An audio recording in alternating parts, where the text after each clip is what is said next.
watching that trailer, I got such joy seeing you as Tinkerbell. But I have to say, you, like I'm looking at you now, you are such a fashionista. Thank you. Every time I see you, you look so amazing. And I love looking at your fashions when you go to the Met Gala. Oh. Okay, so I always wanted to know, look at this. Like, you look so good. And I look so serious this last year. girl, you look like you didn't want to fall off the stairs. That's true. But it's sexy, sultry look. That's what it looks like. So this is what I always want to know. Like, when you go to the Met Gala, like, what's it like getting dressed going? Okay, so I mean, I love the fashion of it. I love the collaborating with brands to create a special moment, but so much energy goes into the 30 seconds you spend on those stairs. Really? It's borderline embarrassing at times to think about how much time I spent getting ready. Because the thing is, I remember this photo in particular. Okay. I thought I was falling apart on this carpet. Really? Like, by the time I looked down, I had like a cutlet sticking out. Like, I'm being very honest. But like, I had my bag had fallen all over the stairs. I was trying to put my mask on, but my hair was covering it. It was a mess. So I was like, you know what? It's okay. Not every Met you're gonna get a good photo. But in that moment, even with your cutlet coming out of your shirt, you know, to give you the cleavage, you look very sexy. You had that like come hither. But it was so fun. I think what I love about it is that the history nerd in me is loving just the opportunity to acknowledge fashion as art. So this was an homage to Josephine Baker. Ooh. And this was something that yes. If I'm being honest, I was definitely pulling these references while I was in class. But I was. So you weren't studying your test. You were pulling the references. I was so inspired in this one moment. They said the theme was Americana. I was like, no one represents like an icon in Americana more than this woman to me. So to be able to represent an icon and to do it with Dior, who had actually dressed her when she was performing, was so exciting. So I sent like a proposal. I was like, hey guys, I have a thought. And they were so down. And then you go inside, and I think my favorite part is like, it's like night at the museum. I mean, my dream, I don't know, as a 23-year-old, my dream is an empty museum. Like, to go to an empty museum. Like, just thinking about all of that art, just that you can look at so up close, no lines. So you do all of that work, you hold it in, cores tight, and then you get to the top of the stairs and you just enjoy. And then you get to eat. Yeah, and you get to walk through these exhibits. Walk through the exhibits. Thank you for taking us backstage. You know, you looked amazing there at the Met Gala, and you look absolutely stunningly gorgeous on the cover of Birdie magazine. Girl! Like, these shots, I'm seeing a whole different side of you. And in one of the pictures on the inside, like, I saw you were embracing your unibrow. I like the unibrow, girl. Thank you. All right. I mean, I'm Black and Iranian, so the unibrow's kind of inevitable. Yeah. But I think what I love is that I've been leaning in since 17, because I was that girl. I had scabs on my arm from Nair gone wrong. Oh. Like the whole shebang. And so I think after going through just all of the anxiety of managing my body hair, there was such a moment when I remember when I let it grow in. And right as I was about to take the little thing and cut my eyebrow too far in, I was like, hold on, Yara. Let's wait a minute and let's think about this. And now I don't know if I like how my face looks without it. Like, I like it. That makes you. Yeah. Yes. But it's just, I feel so much more relaxed being like, I like how my face wakes up in the morning. Absolutely. And it's like, it is just you, and it makes you so special and unique. We all need to embrace. Okay, well, you're gonna make me embrace my little unibrow. It's really not a unibrow. No. Yeah, you're gonna make me embrace my double chin hairs. That's what you're gonna make me do. Thank you for inspiring me. I wanna say to you, I'm very excited you're here because I just love you so much as Zoe Johnson on Blackish. Thank you. And Grownish.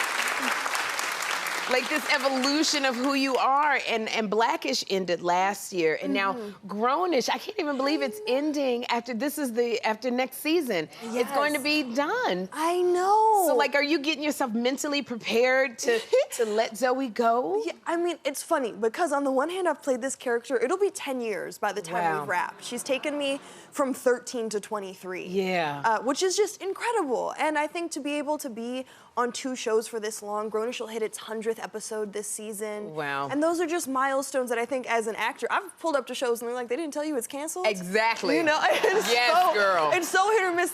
So to truly grow up and feel like we told so many stories on the show is incredible, and in the same breath, I know I'm gonna be a mess when they call rap on know. Because even when Blackish ended, I knew I had Grownish, so it was very like emotional, but I knew I was going to set in a couple weeks to film Grownish, and so I don't know if I've fully processed what it means to leave a character that I've played for so long and I hold so close in my heart. Yes, but now it's time to fly, I mean, and do even more because you, like I said, I watched this trailer and to know that you are now playing the iconic role of Tinkerbell in Peter Pan and Wendy.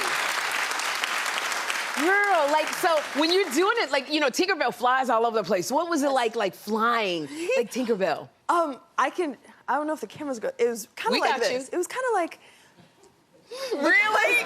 Because the incredible visual effects team realized my character was so small and I zip around so quickly that having me on wires trying to do that would have been a train wreck of just me like zipping around the screen. So what they did was I worked with them to coordinate what the top of my body performance would look like while I was flying, all this arm stuff, all me, all my body. But then my little feet were them. And so I'd have to say it made it even more magical because after spending weeks filming, you know, I still didn't get a good idea of just how cool it was gonna be on screen until I sat down to watch the movie for the first time. So I actually kind of liked the element of surprise. I knew what I was gonna look like, but it was just a whole other thing actually seeing me zip around with my wings. Yes, and just being so small in their hands looking. And it's just so exciting because you are the first person of color to play Tinkerbell. Yes. And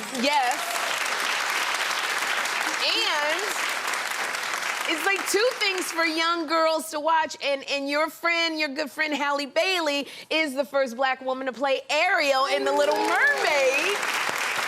Okay, so when you guys get together, do you just sit and go, oh my gosh, like, talk about, you're making history?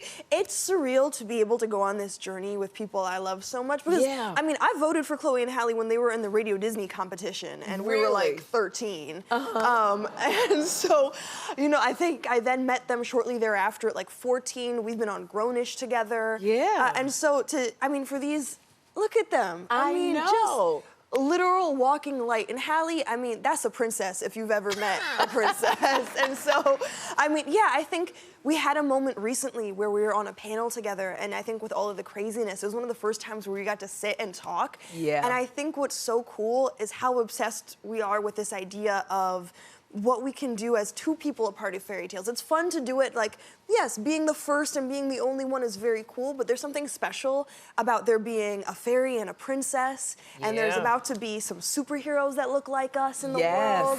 I think that's what makes it even more impactful. Absolutely.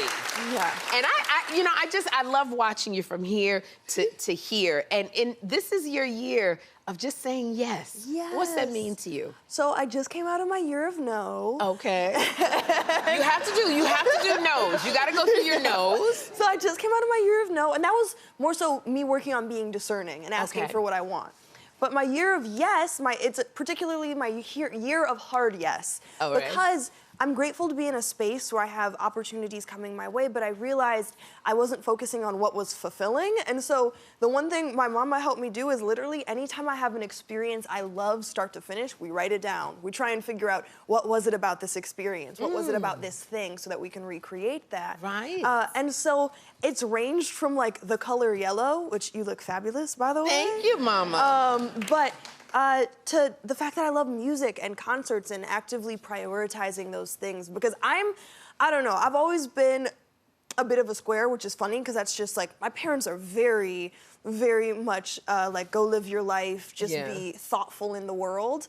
But I was that person that could talk myself out of anything for myself. Like if for the sake of being more responsible. Like I was the one that sat in and pulled all-nighters to do homework and didn't go out. So how did you like get out of that? It's by figuring out what I like. Cause I was like, on the flip side, I'm also not a partier. I've sat there and been like, this is just not my cup of tea. But a good concert? All right. A good time with friends. I think by actually getting specific about what I've loved and what I've resonated with, I think it's made me more excited to be like, oh, there's so much life to live. Yes. Well, I'm looking so forward to how much life, you got so much life ahead of you. And I'm looking forward to everything you bring. But the most thing I'm looking forward to is bringing all of my nieces and all of the little brown girls in my life to see you play Tinkerbell. Thank you. I'm so excited, Yara. Thank you. I want to thank you for being here. Don't you just get joy looking at Yara Shahidi?